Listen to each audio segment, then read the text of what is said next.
ஆலயங்களில் கர்ப்பகிரகம் மூலாதாரம், அர்த்த மண்டபம் சுவாதிஷ்டானம், மகாமண்டபம் மணிபூரகம், அபிஷேக மண்டபம் அநாகதம், அலங்கார மண்டபம் இசுக்தி, நிறுத்த மண்டபம் ஆஞ்ஞே என்னும் 6 ஆதாரங்களை குறிக்கும். ஆயிரக்கால் மண்டபம் சிரசில் உள்ள சகசிராரத்தை குறிக்கும்.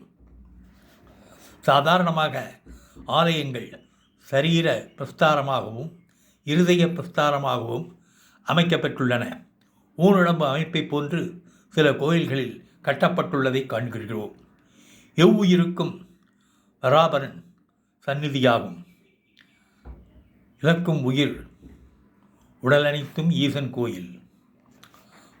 ஆலயங்களில் உள்ள கர்ப்பகிரகம், ஆர்த்த மண்டபம், மகாமண்டபம், அலங்கார மண்டபம், நிறுத்த மண்டபம், பஞ்சப்பிரகாரங்கள், யாகசாலை, மகாசாலை, நந்தி, பலிபீடம், கொடிமரம், தீர்த்தம் முதலியவைகளை நோக்கும்போது அவை அண்டத்தில் காணப்படும் பாகுபாடுகளையும் பிண்டத்தில் காணப்படும் பாகுபாடுகளையும் கொண்டதாக காண்கின்றோம்.